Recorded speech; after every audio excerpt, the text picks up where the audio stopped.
You're on the line with PsychLyne. PsychLyne. Hello. This is once again Pascy And Akci, and we are your hosts for this. this episode. That's right. So there's so much to talk about. Pascy, please give us an outline of our topics. Wow, outline. Wow. Oh, so Big organized. So in this episode, we're gonna talk about the formal title of this episode is Test Papers and Purple Ribbons, And I'm seeing from Pasky's screen, like he wrote a subtitle. Hindi, ano ba yung tawag pag sumunod na title? It's like Slaying Exam Season and Effin' the Patriarchy. Taylor Dimagi pa Swift. Yes. The JJ power. Anyway. I'm so sorry. Sorry, the 18th episode. Anyway, so midterms. How was your midterms, Pasky? Oh, he went silent. Okay lang. Okay lang. Okay lang. Okay lang. Okay Yeah, lang. ganun din sa akin. I'm sure it's not just us to feel that way, no? I'm sure a lot of us, like, parang pag nakakamit ka ng other students, no? You feel the energy, like, usok kasi burnt out na lahat. The midterm season was very it was fortunate for us because the midterm season was not as hot as now, as at the time of this recording.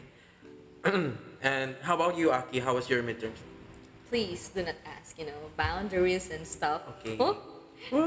Boundaries. With that being said, after midterms, it was kind of a stressful situation for us. Not for me specifically, but for the officers of our organization, because after midterms, it was the Psych week. Hashtag feeling betrayed. After mental health break. Mental health breakdown. Yes. So anyway, regarding the Psych week, it was not just us, the officers, na na-stress, we know. Kasi syempre, the whole org involved, pati kayo, you were coerced, na pumunta, mag-attend, ganun. Syempre, for the event to be successful and stuff. Oh, real.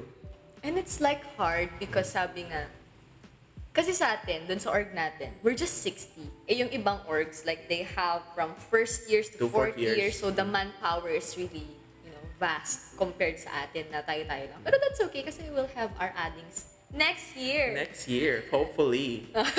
Hopefully. So, what was the specifics of your experience during the webinars? I was nervous because parang ewan ko, kinakabahan pa din ako when I do public speaking kahit hindi halata. Pero inside, like, I'm hyperventilating, gano'n, hindi na ako makahinga. Pero yeah, what you say is like, this calm, collected, talking girl. Every time na may live or na may post ang Psych Sock, it's always your face. The thumbnail is always your face. Sorry. Sinadya po yun. Live ba yun noon? Diba? So, hindi mo pwedeng ma-edit ang face mo sa live, ang thumbnail sa live. Yung first image talaga. Oh. So, after the webinars, there was an event that, really sparked my interest because, I'm selling a lot of stuff. It was the fundraising wherein students from different organizations wanted to sell pre-loved items or even brand new items if they wanted to for a fundraising event for Psych Week. Yes, it's the Project Plutus. Yeah. Oh, that was so fun. Really, that was so fun. I missed a lot actually because I was one of the officers in charge. Not that high a position, but I was on the team, but I could not make it because it was the fundraising event happened at night. Oh, yes. No, it's fine. It's just, I missed a lot. We would like to take this opportunity, to thank the people na bumili po nung nagla-live kami or nung hindi kami nagla-live, nagpo-post lang. So thank you po sa pag-support sa Project Plutus. You are a good person. To those people who bought my items, thank you. Burger sa'yo. Burger sa Mike. Anyway, have you seen the entries sa Digiposter contest? I'm sorry. Oh, you have not? Hindi Oh, pa. you should see them. Like, ang cute ng mga entries. Like, I'm so excited. Pag nag-grow yung org natin, what other activities could we do pa, no? But I was thinking like, a tournament, MLBB tournament. Canal shoutcasting. Tapos finally, there was the status quo. Yeah. The experience was very, very enlightening for a lot of students. I asked each. Wow, I lost a lot. So, but for me, to be honest, I wasn't really enlightened by the meditation part because I prefer to meditate in nature. Yeah. Tsaka ang sakit ng likod. Hindi ako makafocus kasi Tapos, sumahiga. Ganun. That day, I was wearing pants that were not comfortable sitting down on the floor. Kaya, I was, while meditating, while trying to meditate, I was rearranging my position because nagpipikel. Pipikal. So, parang hindi ka masyadong naging into the meditation. Okay. So, I was really distracted during the meditation part. Because maraming tao. Tapos yung energy, the social energy is like very dense. Actually, parang free therapy yun. Oo. And a lot of comments were that it was helpful for them. Ate Moy, can I mention names? Ate Moy I heard that Ate Moy that was the longest time for her to sit down and actually Concentrate. Yeah. So far, how's your experience in the psychology program in MMSU? No, madam. That question, please don't ask. My gosh, we went to COE kanina and I was like, oh, my thought ka college. Ganun ako. I'm sorry. Baka maban ako dito, ah. Anyway, yeah, I'm kinda loving the course naman. Naman. Ikaw! You chose this path. How are you loving First choice! First prio. Tapos it's actually really fun. Wow, the word actually. I was expecting something a bit harder. Like, kasi our major subject for this sem is psychological statistics. Yes. But the professor, Ma'am CJ, she's very fun. She makes the content very digestible for us students. Oh my God, the way she teaches, ganun. You actually understand the concept. Oo. Tapos, like, every session may activity kayo. So, yung lesson na drill talaga sa utak. I love it. Thank you so much, I love you, Ma'am We CJ. love you.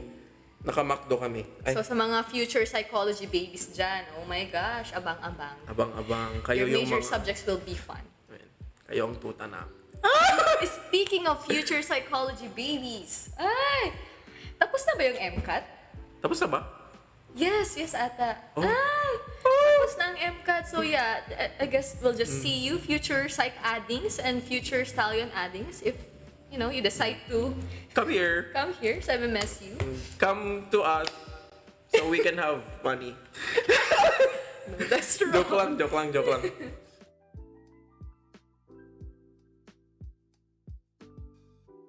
So, Tapos na tayo sa test papers. Let's go to the purple ribbons part. Dun sa F in the Patriarchy ni Taylor D. Magipa-Swift. wow. So, why do you think purple ang color ng women's math? I don't know. I don't know too. So, let's just skip that. Charot! No, kasi, according to si Kenneth Flory, sa book niyang Women's Suffrage, memorabilia, an illustrated historical study. Aki, read the rest. The color purple was thought as a representation of the royal blood that flows in the veins of every... Suffragette. Yes. Wow. Kaya daw. Tapos, yung suffragette kasi is, activist, woman activist. Ganon. That fought for women's suffrage. Yeah. And speaking of which, like, I had this realization last night as I was thinking about it, like, all the rights and privileges we are enjoying right now were fought for. Yeah. Which is, wow! So parang give some credit where it's due. Yeah. Diba? We're enjoying it. So who fought for our rights, ganon? It's women. Women! Um, I was about to say something, but never mind. The kids are listening. so why is there no Men's Month? Actually, there is. A what? Ada ka mo. Ay. You don't But- feel it. It's not as celebrated kasi as Women's Month. Ang weird. But, yeah. Oo. Parang walang Men's Month. Pero we're just not aware of it. Sa'yo may Men's Week. Men's Every month. Every month. Oh my God. Men's Week for women. Oo nga. Madam. Diyos ko Lord. But it's not men's kasi for us. Like, it's red something. We associate it with the color. Red, yeah. Red week, red month. To be honest, I don't really believe that we as men deserve a Men's Month because you look shocked in disbelief. I'm just shocked because like some men pag sinasabi ko kasi noon kasi I was young and naive, so like sinasabi ko, kayong mga men ganito ganyan. Parang pinapasok ko yung oppression ganun. Ako naman ngayon mga oppress sa inyo, mga ano kayo. Tapos inaaway din nila ako na ganun. We deserve ganun sila. Sorry, ang gulo ko ba mag-explain? Hindi naman, guess ko yung sinasabi mo because I've had similar experiences in the past. Because when you're children, when you're having contests in the school, in the classroom, it's always boys versus girls. Mm-mm. Yeah, with that mentality festers some contest between the two genders. Mm-hmm. And I don't really believe that there is a need for Men's Month because what do you celebrate in Men's Month? Men empowerment. Empower men. Oo, no, parang hindi nagme-make sense. Kasi like para sa akin I don't know, correct me if I'm wrong. You have all the rights and like privilege na ang dami niyong hindi naranasan ng mga women. Yeah. You always had the right to vote. Like, ganun, yung mga stuff, yung mga privilege niyo. You were always allowed to go to school. Yeah. Kasi lalaki kayo. Yeah. Ito ganyan, that's what you do. Huh? Sorry. The bitterness, I can't hide it. Tapos, yeah, right. And men are easily accepted into high-paying jobs. That's one. And there's no culture around shaming men for choosing a specific job. Oo, no? Kasi pag babae ka, woman, ganun. Tapos, for example, maglo-lawyer or something na yung very demanding talaga na wala ka ng time for, hindi naman sa walang time, pero yung time mo, mag-iiksi talaga. So like, people will judge you na, especially if you have a family. Yeah. Anong ginagawa mo? Parang ganun. Who will take care of your kids? Ganito, ganyan. Like, parang it's always expected It's expected of you because that's the role that society places on you as a woman. Women are more emotionally, kami yung Intelligent, more yeah. nurturing arm ng humanity. Pero it doesn't mean na, hello, kami yung mga nanny or something. Yeah. And some men are more nurturing than other men. So, there's that. There's that, of course. This conception is, according to our technical director, it's in parallel with Pride Month, where there's no need for straight pride. Yes. Because, what are you gonna do? Right? We were always, accepted for who we are. You were the default. Oo, tayo. Oo, yeah. Parang ganon. Because, there's no need for straight pride because us straight always had the rights to marry whoever we want, Yeah, di ba? to love whoever we want, We are wherever not we being please. judged for how we express ourselves, ganon. Unlike our LGBTQ plus sisters, siblings, sorry, I'm so sorry. Parang ganon, na-oppress din sila. Parang women lang noon na dumaan din sa oppression and stuff. So like, they need empowerment. Kasi parang as a means to like make bawi na din. Yeah. So, to us men right here, if the question on your minds is why is there no Men's Month or it's not widely celebrated as Women's Month, why don't we just organize? It's not that hard. Yeah, di ba? Have your little beer party somewhere and drink about your success as men. You know? But regardless of these two opposing beliefs, the political ideology that we uphold as hosts, and feminists at heart. Okay, So, Aki, can you tell us the definition of feminism? according to study.com, feminism can be defined as equality between the sexes. So yun lang, equality. So, here's the question. Why is it called feminism? Actually, I don't know. Oh my gosh, why? There's an inkling of like a conception. Because when you're trying to battle something like a form of oppression, you have to name it out. You have to give it a name. Ooh. So when you're saying it's feminism, not equalism, because feminine bodies and female bodies have been oppressed in the past. Yes. So to achieve some sort of equality between the two sexes that we know of, we have to make a movement for us to fight the oppression that has been placed on female bodies. So it's feminism, not equalism, because of that. This is also in parallel to other movements such as Black Lives Matter. So like when you say Black Lives Matter versus All Lives Matter, All Lives Matter is like the movement that is in response to Black Lives Matter. Parang invalidating na, Yeah. honestly. So, ganon. Okay. So, do you have some thoughts about the feminist movement? Or some info? Parang the main goal of the feminism thing, sorry, it's not a thing. A thing. But Let's yeah. not reduce it to just one thing. It's like a Parang- series of steps and The main goal is to like create the same opportunities for women. In this, yung society kasi natin very patriarchal pa din. Even if we deny it. To which we can't. Kasi it's there. Like, very obvious na very patriarchal pa din tayo hanggang ngayon. So, parang ganun. Parang catered to men yung society.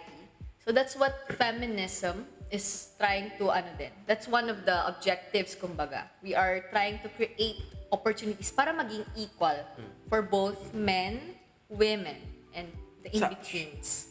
additionally, the feminist movements, one of the other goals of the feminist movement is to, instead of just empowering women, we have to like create equality between the genders. So, mapapansin mo naman, there's some stigma around men going for careers that would like help the helping professions. Oh, So men in psychology, that's one. Men in social work, yes. men in nursing, Men in primary education. Yeah. Mga daycare teachers na men. this conception would just give us some light that men are also harmed by the systems of patriarchy that men themselves created, but to be honest, men, we created it, so Yeah. it's our job as men to ally ourselves with women and others and the non-binary people for us to like dismantle what has been placed upon us by our own hands for us to like benefit. It's for our own benefit. So yeah.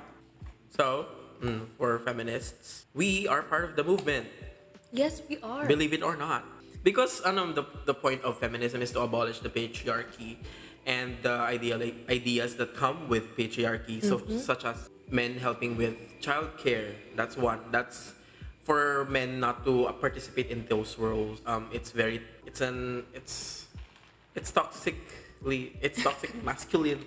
How do you enter that into conversation? Because when you, especially here in the Philippines, when you like approach a man, they don't really. Wow. They don't. On average, a lot of us haven't reflected on the advantages that we have been given since birth. Yes. So there's the added like bias for us because some men, in my experience, still have the belief that women are here to serve men. Side eye. Speaking of biases, I had this post na nabasa ko like just the other day. Parang it's like a mom ranting na bakit pag for example, we are a married couple, for example. Tapos we have a child. So pag ikaw yung nasa labas ng bahay, kasama mo yung bata, tapos people see you and they're like, oh, he's such a good dad. Tapos pag ako yung nandun, parang wala lang, that's normal. So, like, The standards for women are very much higher than men because kayo bare minimum. Talaga naman. That's like, what does that say about society? Tsaka siguro, when I was younger, parang nag-change na because, I fought for it. Parang, you're older. Yeah. Parang there was this uncle of mine na, there was this uncle of mine na sinasabi niya sa amin nga, kayo yung women, kayo yung dapat naghuhugas dyan sa kitchen, ganito, ganyan. And as a maldita child, parang I was not okay with it. So I really stood up to him and said, just because I'm a woman, ako na maghuhugas and stuff. Parang ganun. So, until It's such weird. time na, na-abolish yun. And I'm thankful. I think he's a feminist now. Wow! Kasi nga, Wow! majority of A child. Convincing. you have to be like a super maldita child to do it, So anyway. So, would you want to discuss about the waves of feminism? Let me. Okay. Okay. Thank you so much. So, the first wave, which occurred in the 19th century, if I'm not mistaken, it was for suffrage, the right to vote. Yes, because women were not allowed to vote, right? Like, why? Why? I don't understand. Okay. A conception would be like women were not educated. That's what. So they don't have the political understandings of the political systems that govern us. Like that. So they don't let's not make them vote. Personally, natatawa ako pag nare-realize ko yun kasi imagine mo, syempre, taking to context, like, yan, dun sa mga panahon na yan, like, man, for example, tapos get educated and stuff, pero hindi marunong magluto. I would not trust. Like, girl, you can't even make a meal for yourself. Excuse you. How are you to run a country? Excuse you. How are you to decide who to run, who to vote for? You cannot wash your own clothes. Yeah. Your underwear is skid marked. You and your incompetence. Oh my gosh. Like yun. So, our ancestors, our women ancestors, our vajayjay ancestors, they fought. Okay? Sabi nila, let us vote. So, yun. And they voted. But it did not come It's without not a as price. simple as yes, that. It's not simple. It was a tedious A process. Like talagang laban, gera. Pero syempre, power. Demanda. And then the second wave of feminism. Since women were given the right to vote, there was still some form of oppression that women are subjected to. So like, in the era of the second wave of feminism, I'm not really familiar with the dates, but within this like time period, women were not allowed or socially frowned upon for women to enter like male-dominated spaces. For example, siguro nung mga panahon na yun, engineering. Sabi mo yeah. So, like the business buildings in New York City, like it's really weird for a woman to enter like that sort of vibe of a building. And like when you enter that sort of building in this era, you're gonna be like thought of as a secretary. Yeah, right? That's the role that you're supposed to fulfill in this era. You were the support. Oo, clerical work, parang ganon. Yeah. Side eye. Side eye. Pero parang nangyayari pa din yan. Hindi pa din completely nawala. Which is, it's so sad. Kasi like, sayang, yung talent and all. Nire-reduce lang sa, dito ka lang kasi babae ka. It's such a lie because women are amazing. Yeah, an excuse, especially to the stallions out there. Mind you, our president is a woman, Dr. Shirley Agrupis. Tignan nyo naman yung efforts na sa university, di ba? Yeah, slowly but surely. Woman power yon. Huh, excuse you. Kaya nakaka-inspire pag nakikita ko si Ma'am Shirley ganun. Because like, I'm reminded how hard it is to run a university, especially like yung university na atin na nagro-grow pa lang. Like she's going in and out of the country to like do business talks with other universities and stuff. Like talagang she does the work. She does the She's hands-on. Yeah, she's there. That's a woman right there. So the third wave of feminism is on intersectionality and the freedom to choose. So to define intersectionality, it's like a lens through which, I'm reading a source right now, through which you can see where power comes and collides, where it locks and intersects. It is the acknowledgement that everyone has their own unique experience of discrimination and privilege. So in this idea, for example, like that's a white straight woman is less advantaged versus a white straight man. But in the same way, a black gay woman is more disadvantaged than that white straight woman. That black gay woman has like disadvantages on race, on gender, and on sexuality. So in this way, like a black straight man benefits from the privileges that come with being a straight man, but also suffers from the disadvantages that come with being black. So that's it's like something to think about when you're self-reflecting. I as a straight man in the Philippines who is Filipino, so I am disadvantaged when compared to a person from like a white person from the US. But I also have more advantages than you, Aki, as a woman. Yeah. Thumbs up. She's thumbs upping. Do you get my point? Like, can you explain it? Ano to, quiz? I'm sorry, I'm just tired. I had class this Parang morning. si Sir Soksai 3. Ang fun kaya. Just finished covering for the Warlock. And I'm right here recording. Because yes. Yes. Because you're a woman. Because I'm a woman. And I am capable. And I am strong. I'm strong. I can do this.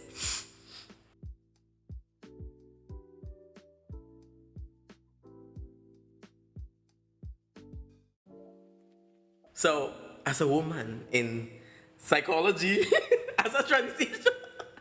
As a woman in psychology. Are you sure mag-i-stay? Oh! As a woman Eme! as a woman in psychology. What was your question? What can you say about your woman ancestors in the field of psychology? I'm very proud of them. Yeah. Mother per. That's all. Charot. Anyway, we are going to talk about these notable women, who have made a significant impact in our field sa psychology. Because like before, psychology is like really male dominated. dominated. So like you have a father of psychology. What's his name again? Basta nga ni Freud. Yeah, hindi si Freud. That's His the name common starts with W. misconception. Oh. There's When W. Wilhelm Wundt. Wilhelm Wundt. Wundt na W-U-N-D-T. DT. Yeah. Say, Sir Wilhelm Wundt. Wundt. So, who do you think is the mother of psychology? If there's a father. Mother Teresa. Charot. No, Mother Teresa was not a psychologist. Yeah. Parang, ay, It's a question. oh my gosh, that touches the previous topic din. Bakit walang mother of psychology ganun? Bakit father of psychology It's lang? not Bakit like calculus. It's not like widely discussed for us to have a mother. And then now the field is female dominated. So why do we have a father and not a mother? That's to be decided Asexual. soon. So it's actually Margaret Floy Washburn. We're reading a source from the American Psychological So Association. she is the mother of psychology. Yeah. Oh, she's mother really. Because she was the first woman to earn a doctoral degree in American psychology. This happened in 1894. So like, During that time, parang hindi nabibigyan ng opportunities ang women noon. pero she was the first person. So like, talagang ano yan, And milestone. let's give recognition because for her to achieve this sort of achievement, wow, What? achieve an achievement. That's fine. She had to take specific steps, and I heard like it's not this specific person, but there was one psychologist, a woman psychologist who like disguised herself as a man in order to To study. in order to study. I keep forgetting the name. Anyway, moving on. So let's Parang early this month. earlier this month there was the Psych Talk page posted some infographics about significant women in psychology. So these were Anna Freud, We have Mary Ainsworth, Karen Horney, and Lita Hollingworth. and of And of course, course, it's Francine Shapiro. So we are going to let's make himay each We'll start with Miss. Anna Freud. I don't think it's appropriate to call her Miss. Si Anna Freud. So Freud. Ring yan ni bells. Ringing. Kasi Freud. pag psychology, Soksay too. psychology, yung mga non-psych majors, akala nila si Simon Freud yung father ng psychology. Yeah. Tapos, that's my ikaw din. impression because he's the first person you think about when you think about the person who started the pero siya lang kasi yung pinaka-controversial. Yeah. So that, yun. Another misconception, i-correct natin, hindi po si Simon Freud ang father ng psychology. So some contributions for Anna Freud were she did work in psychoanalysis. Oo, parang tinuloy niya yung work ng father niya, which si Simon Freud yung nag-start talaga neto. Tapos she also one of her greatest contributions were in child psychology, and notably she proposed the testing or like the theory to differentiate between the diagnosis of mental disorders in children and in adults. And according to www.freud.org.uk, a fundamental principle of Anna Freud's work is that every child should be recognized as a person in his or her own right. Well, that's really weird because why would you think of this? of the child. Why would this even be like considered as a formal theory? People back then were... We did not. We won't say the What word. would you consider a child? A pet? See, that theory came from a woman. Yeah. Like, women talaga are the more nurturing arm of humanity. So thank you, Miss Anna Freud. Because of you, children are considered like we have rights of our own, no? Yeah. We're not pets, but we're children. Literally, little people who are still growing, ganon, developing. You have your own rights. You're like a little person growing. You're not like you are. You are a little person. But also, let's not just like reduce Anna Freud to like the daughter of Sigmund Freud. She is Miss Anna Freud, not Simon Freud's daughter. Miss Anna Freud. She's mother. Yes. So, And also like there's some, I'm not sure if it's true, but when I researched it, it was a really controversial point for Anna Freud because she's rumored to have a gay lover. oh, that's even more mother. And it's weird because Sigmund Freud had a theory when women look for companionship in other women romantically, it's like some fault of the father. Yes. So it's Simon Freud's fault. backfired. Backfired on him. Backfired on you. Deserve. Ay, naku. Moving on. Okay, let's talk about Mary Ainsworth naman. So, sino po si Madam Mary Ainsworth? She was a prominent figure in the 1970s who wanted to like give sort of like a nod to what Anna Freud was giving insights on. She was like one of the prominent figures for the attachment theory in children. So she says that like children form deeper bonds with their caregivers.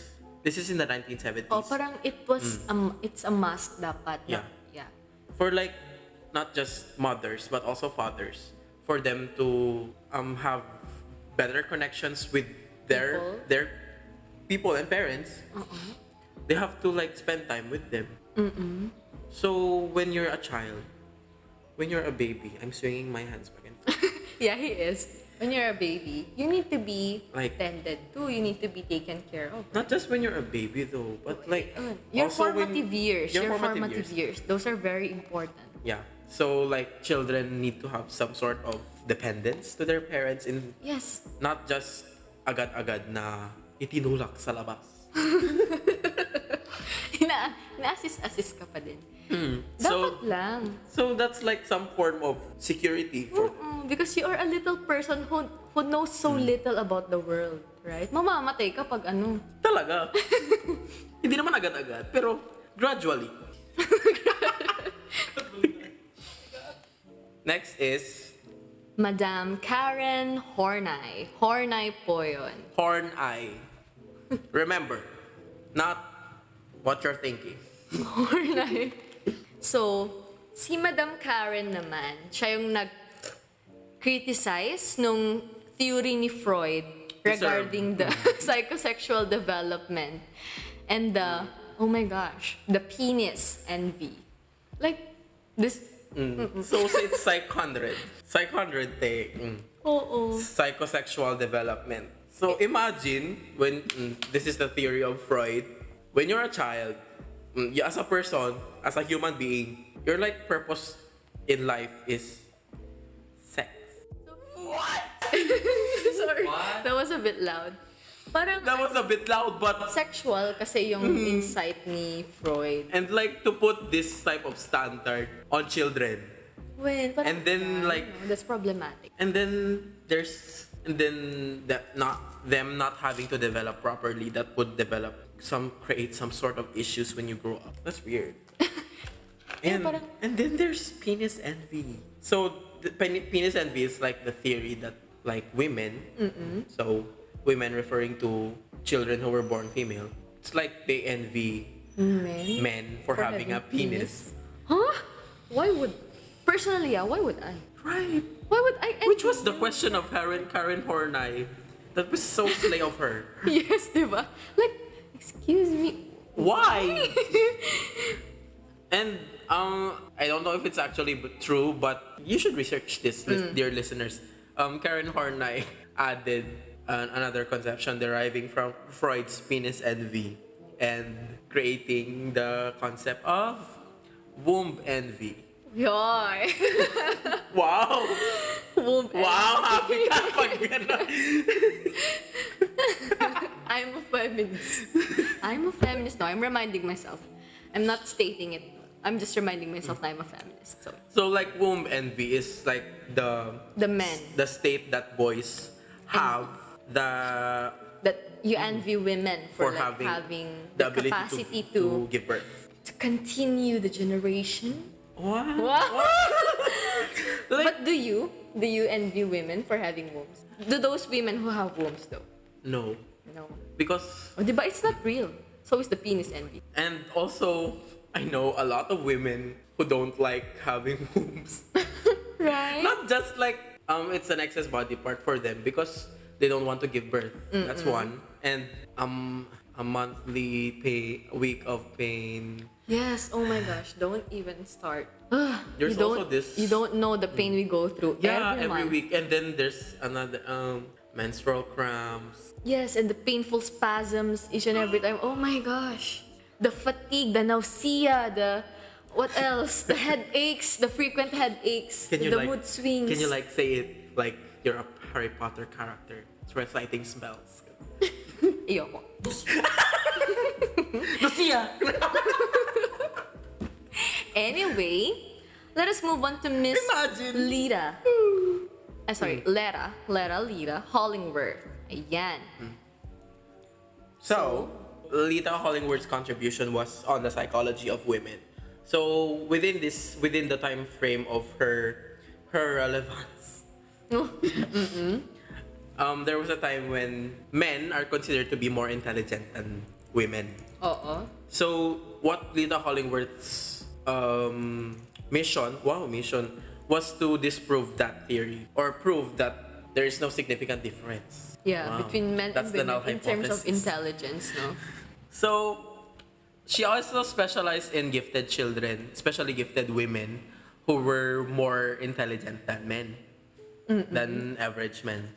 So yeah, that's like really empowering because imagine me as a boy in my like formative years.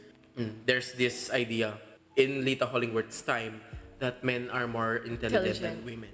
Then when reflecting on my previous life, wow. In my younger years, there are a lot of women who are very, very smart. Yes. Right now, I'm in the presence of two very smart women with me. Oh. How about you? And here's Aki.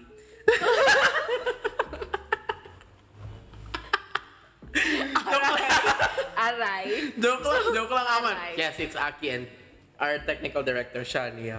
Aray ko. Sakit yun. That's offensive. That's offensive. I don't like it. And then there's Akci. Joke lang, guys. Tuwang-tuwa pa ako gumaganong-ganon. There are 4 of us here, so it's me, AJ, Aki, and Shania. So there's only 2. So I was actually referring to Aki and Shania. It's not... And then there's Akci. Hindi, okay lang. Parang Okay sa lang. ano yun, si Okay Mother lang. Gothel. Okay lang. I mean, we are psych majors. Sometimes we don't need to take things personally, no? That's fine. Okay. So with that being said, Side what about note. si Miss... Ay, okay. Yes. Side note, Aki makes fun of a lot of us off recording. Huh? No, I'm not a bully kayo. Side eye. Okay, let's talk about Miss Francine Shapiro. Shapiro, sorry. That was my Tagalog accent. So, let's move on to more modern names. Like I'm not sure if you've heard of these names. So Miss Francine Shapiro, to be exact. So, sino ba si Miss Francine Shapiro? Siya lang naman po yung founder ng EMDR. EMDR is a kind of treatment, no? Now we use nowadays in therapy. So, according to an article I am reading, para maging factual tayo, hindi opinionated, sabi dito, EMDR stands for Eye Movement Desensitization and Reprocessing. And it's a form of psychotherapy devised by Francine Shapiro in the 1980s that was originally designed to alleviate the distress associated with traumatic memories such as post-traumatic stress disorder. So, ginagamit siyang cure ng mga... hindi naman actually cure, but no, like sorry. That's not the word. some... Parang treatment for PTSD. Kasi ganon. Wow. EMDR. Ang astig, no? Wait. Parang will we get to learn how to do it kaya? Siguro. Tapos gagamitin din natin sa mga... Endorsing, Psych. Not sponsored. Not sponsored. Joke lang, may sponsor kami. Nagbigay si Gab ng chips. Pero the big question still remains, no? Why? Why are women parang important? Hindi. Parang hindi ganun yung question. Parang it's in my, nandyan. The tip of the tongue. Yeah. Hindi ko lang Tingnan ko nga. Yun, parang significance of, yung mga women figures sa psychology. The question is why. Oo. So let's refer back to the answer we gave on the previous Yes. segments. Mga na-mention na natin na amazing psychologists na women. It's because men were given the highlight before. Oo. It's like they're the only ones given the highlight. So it's like more fair for us to recognize the women who have been with us and who have given us the theories that we are trying to learn and that we will further understand and eventually build up on them ourselves. Oo, tsaka not some. Many of the important theories and foundations na nag-shape ng psychology galing sa women. Like yung attachment theory, yung child psychoanalysis, Yung from- developmental psychology, family therapy, self-help, all of these concepts came from women psychologists. Like, tignan nyo yung difference ng mga pinapresent nilang new knowledge, no? Women talagang, nag-show yung empathic, nurturing nature nila na innate. It's like they are innately interested in things like yung child psychology and stuff, which has really helped a lot sa how we live now as humans. And with that being said, hinihikayat namin kayong mag-psychology. Dahil sa faculty namin, 2 of them are only male. Oo, 2 lang sila. Like, it's a female-dominated field na. And in our classroom also, both sections, like 3/4 of the class Is female. Huh. Women power. Slay? Slay. Yeah, so like our professor for the first semester in our major subject, it's Introduction to Psychology. It was Dr. Elizabeth. Sorry, ma'am. If you're listening, love you. Salamat sa grade. Dr. Elizabeth Marfel Gagni. She's a very inspiring professor because she knows her stuff. Yes, really. So, nag-explain siya noon ng mga concepts ay ang galing, ang diretso.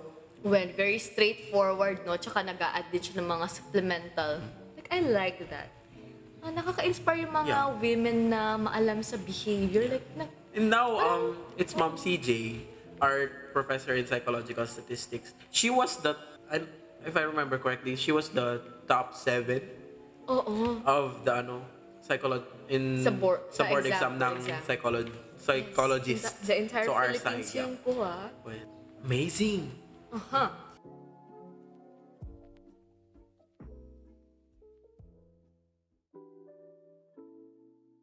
So, we are finally up to our last segment, which is the Kumusta Ka page. And we would like to note that this episode's Kumusta Ka segment would reflect more on the test papers aspect, which is the first part of our title, and which was asked before the recording of this episode. And disclaimer po, we are not professionals. Yeah, we're not yet. professionals yet. So, yung mga masasabi po naming advice, it's like consider it as an advice from a friend. Ganun. These are merely our opinions and insights on your situation, okay? Please, if you really need help, wag po sa amin. podcast. Wag po sa mga psych students, okay? Sa mga psych professionals po, yung mga guidance counselors, ganun. So, okay, let us start reading. I kind of like this one. So, first entry.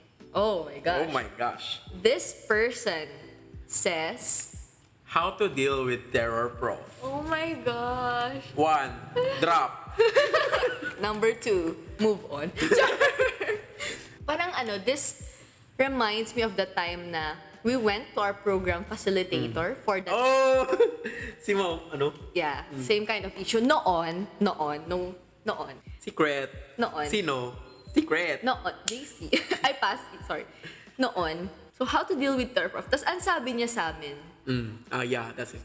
ang sabi niya sa amin, especially that we are psych majors and in the future, if we ever decide to pursue clinical practice, we will deal with a lot more difficult people. So parang the terror prof is like only one activity, kumbaga, one test for us to pass as psych majors, ha? Kami yun, as psych majors. But if you're not a psych major, maybe, Drop. yes, if... Actually, that's that's okay. No, that's mine. That's my 15 pesos. But I'm sorry. I'm sorry, na-distract kami. Anyway, yeah, you can. There's the option of dropping. Kasi like, pero do it before midterms. Yeah, because one of our, let's not mention any names, one of our friends, Hindi namin ka-course.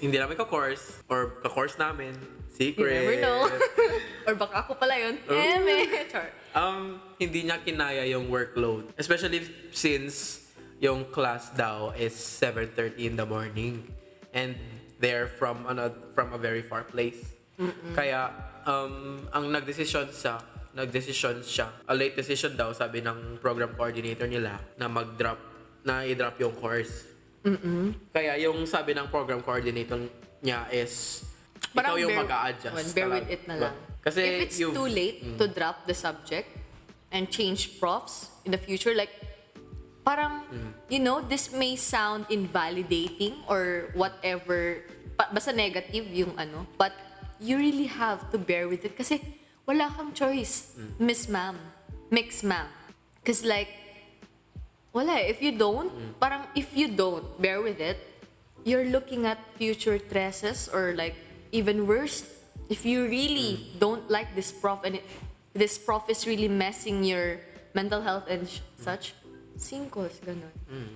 I mean, not that grades are that important, no, but they are, kinda, somehow. Kasi magre-reflect yun sa records mo in the future and you will need for your job applications and such. So, another form of advice, maybe, for you, if it would help, is like, don't think of the theraprof as the subject. So, like, don't associate them, the difficulty of this person with the difficulty of the subject. Pwede naman ganun, diba? Like, if, for example, the subject is very good, you're interested, but the theraprof, you make yourself distant from the subject. So the best thing you can do to like alleviate some stress is to dive into the subject without like internalizing the stress that comes with the professor. Yeah. One thing I do pag I'm dealing with difficult people is that like parang I alienate them in my mind. Like parang sinasabi ko sa sarili ko na, don't take it personal, ganyan kasi yan, miserable. Hayaan mo na lang. Parang ganon. So like, it's a good thing to say to yourself. Parang it suits me, Ako yan. But, you should try if it works for you. Yan. Bear with it. I'm sorry, that's invalidating, but yun lang talaga. We give it to you straight. Wow. Okay, next. This person says, which is culturally relevant. The ceiling painting of the Sistine Chapel, or midterms na my right minus wrong. Oh my gosh, I feel like I know your subject and I know your prof. So I know what year you might be in. Char! Ano to? Madam Auring. Psych major. Pascy, which is culturally relevant. Culturally relevant. Hindi naman taga Rome para magsabing culturally relevant sa akin ang ceiling painting. Joke lang. So midterms na may right minus wrong? Hindi, wala. This is like a sarcastic question. So, formally, my answer would be the Sistine Chapel because ang ganda. Yun lang. Tapos, sino naman kasi naggumawa ng kanyang polisiya? Midterms na may right minus wrong. Hirap, di ba? Alright, next entry. This person says, do you believe in reward system or punish system? Maybe, Maybe. it's a cycle for me.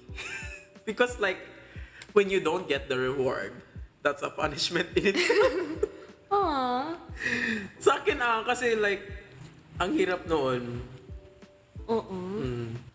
Pagbata ka, may star ka. May star? Oh, I didn't get stars. Or siguro wala lang star dun sa amin. Sa Parang wala preschool. yung concept ng star. Ay, cute. Cute. Uwi ka sa bahay, tapos, Mama, look, may star ako. Very good. Very good. Nako-condition ka lang.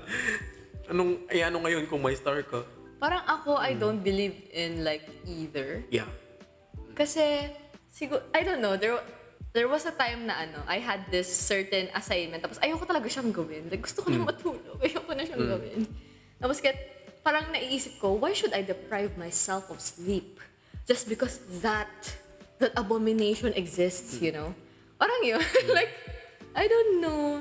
Hindi ko alam kung bakit ako wired na ganito. Ina-open yung mga Parang kasi lang it's either I don't or want, neither. I don't want limiting us. myself parang ganun. Na I can't get this just because I didn't do that. Why? Why can't I I deserve it even if I don't do anything? Parang charot. Here. Next. This person says, sending virtual hugs sa mga naulanan ng tres. Tama. Yes po, sending I-hug na lang po namin kayo. Hamburger. Oo, hug na lang. We're doing hamburger with the mic. Gosh, hug. No. Parang I don't wanna say na it's not the end of the world kasi ang Kasi, invalidating. We won't say that. Parang, okay, hug po, hug. When?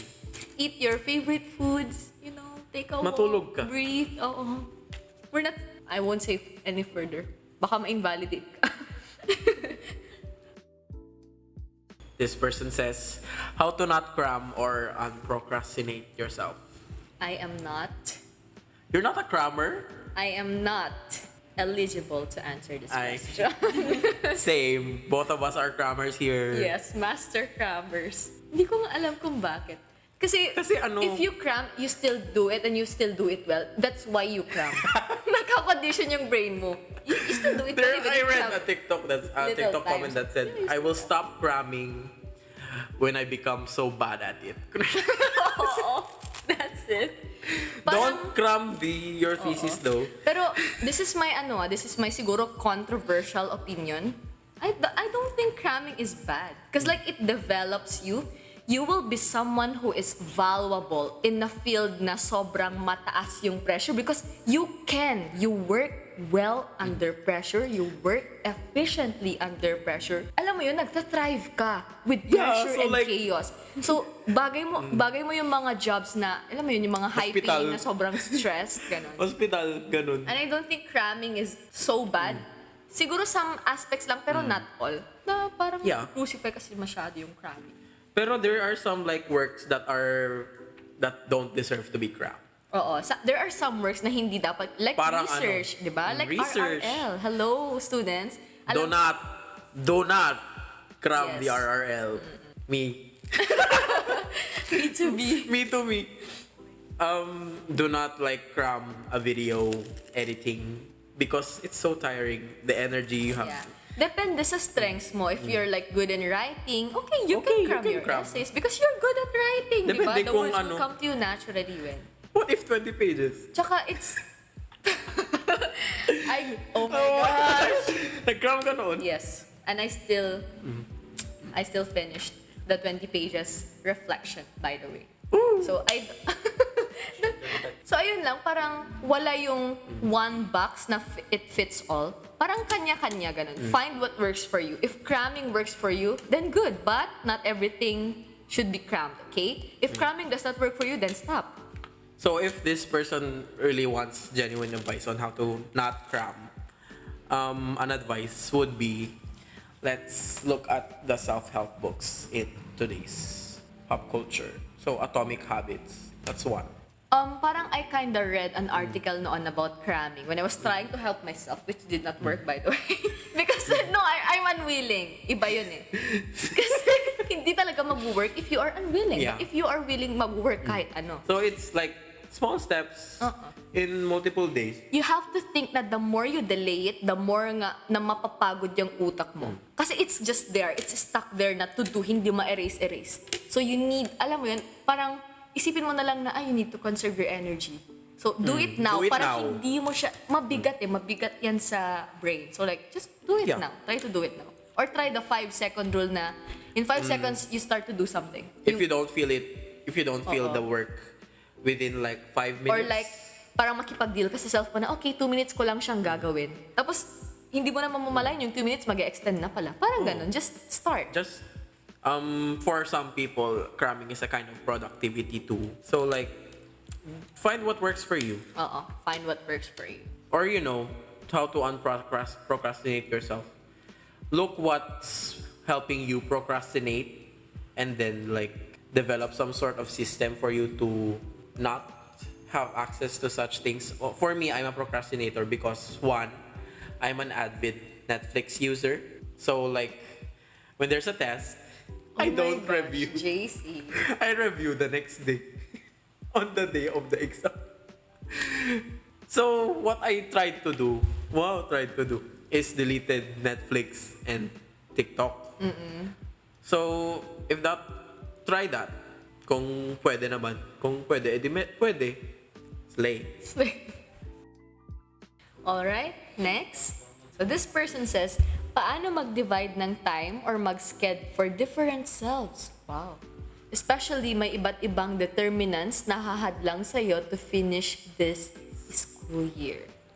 Paano mag-divide ng time or mag-schedule for different selves? Ang deep na na. Wow. As a psych major, I'm really touched. Really. In a way I can't verbalize. Different selves. Mataas siguro nito. Awareness. Oo. So like, different selves. You're different from your family, different from the people in your school, different from friend group A and friend group B. Especially kung hahadlang sa'yo to finish this school year. Baka this person is like a working student sa? Or pwede naman kasi to finish. Different selves, like this person has like different lives, but not. Di namin naman masasabi na like take a time off because there are some other variables that we may not know of. Yes, we may not know of. Like, alam mo, this is what I hate. Because like, ngayon, I'm this old. Like, nare-realize ko na tama yung mga matatanda. Time management. Right? It's so cliche. It's so invalidating. Pero it's actually correct. Tama. Which is so infuriating. Kasi Tama sila. Tama sila. Oh my gosh, I hate it when the old people are correct. Anong masasabi natin? Parang kasi this person is specifically asking, so, paano mag-divide ng time? Time. Gawa ka ng pie chart here. Mag-drawing ka ng 24 hours. Tapos mag-alat ka. 1 hour for leisure. 1 hour for bath. 1 hour for... No, that's actually... man, hindi ako nagjo-joke. Man? Yes, it's real. Bakit kayo tumatawa? So you look at how much time you use, actually, you analyze. Yes. And then you decide which one's the most important parts. If gusto mo ba yung nakikita mong schedule, if not, then ano yung mga gusto mong baguhin, ganun. Kasi you are powerful. You can change your life. You are a routine and a ton of discipline away from what you want, ganun. It just takes like willpower and sometimes like... Resources though. Resources. Let's not discredit how life is unfair in the first place. So, ganun. Yun po, time management. Time management. According to the Oh my poor God. people. Tapos I just wanna read this entry, sabi dito. Shout out P kay Sir Enzo. P? I think this is a psych person. Psych. P. Because of the P. P is like, It's like an honorific sa psych. Instead of po, we use P. Kasi like, po is so awkward. Di ba? So, ang cute ng I P. find P more awkward. Hi, P. Ang cute eh. Hi, P. Yan. Hi, P. Ang cute nun. Sir Enzo daw. Sir Enzo, hello, P. And thank you, P. Sa pag-proctor. Ay, wow, The Edge. Yes, siya po yung advisor ng The Edge. Okay, so last. This person says, the mental health break sure was bitten so much. Oh my gosh, this person is so like me, like the typings. There's still remnants of exhaustion and brain fog. Any short breather book suggestions that would help dear podcasters? Ikaw, may suggestions ka? Depende po.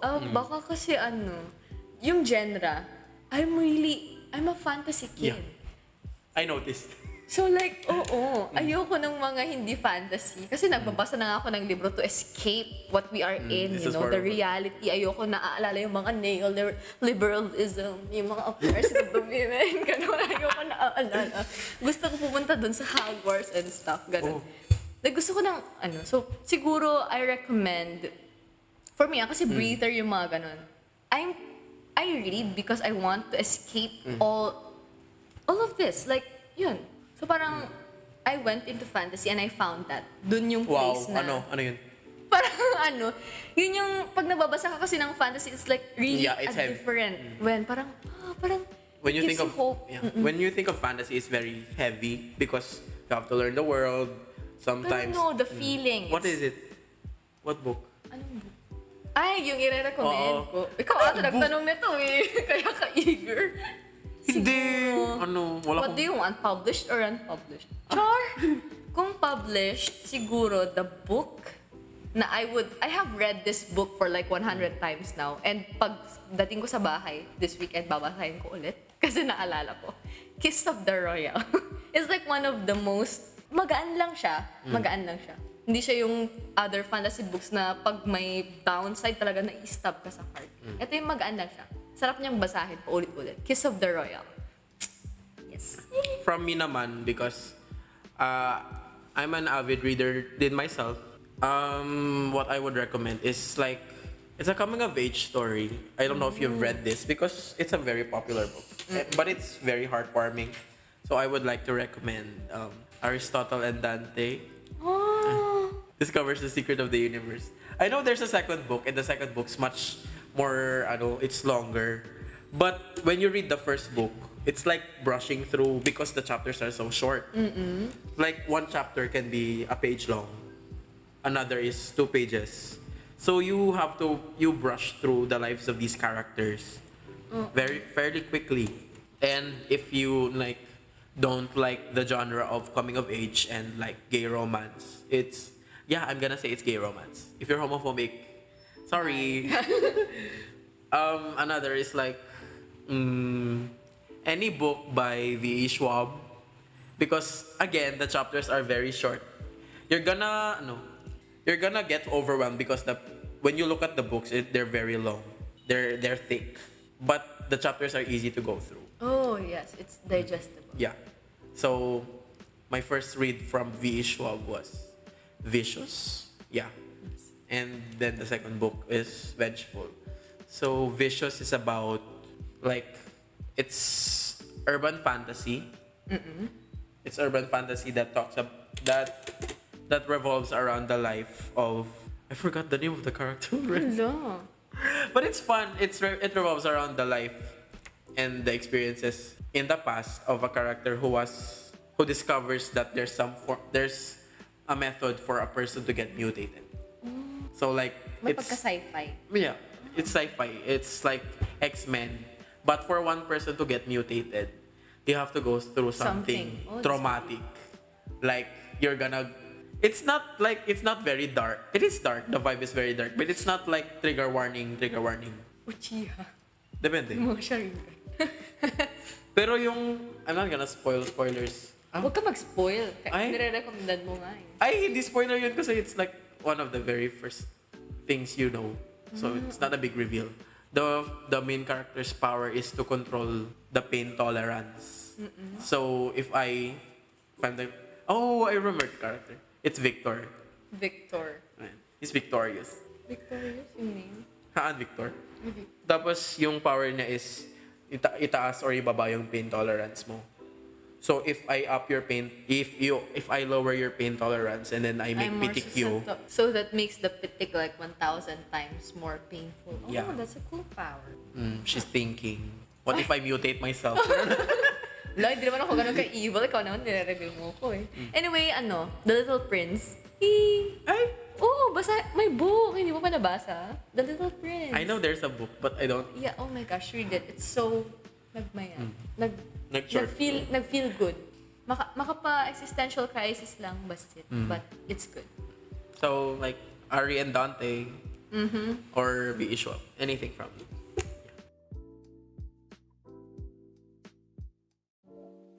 To sum up, in this episode, Too Long Didn't Listen, we gave insights on mental health break, what we've gone through the Psych Week, and on MCAT season. So that's the test papers segment. And there's the other, the purple ribbon. So we talked about why feminism is so important in our society. And Women's Month, of course, and why it needs to be celebrated. And the feminist movement. The tenets. What the movement stands for. And of course, the notable figures. The women in psychology. Again, I am Pasky, your friend. And I'm Aki. I'm not a mom this time. I don't know what I am. Basta, I'm Aki, okay? She's my sister this time.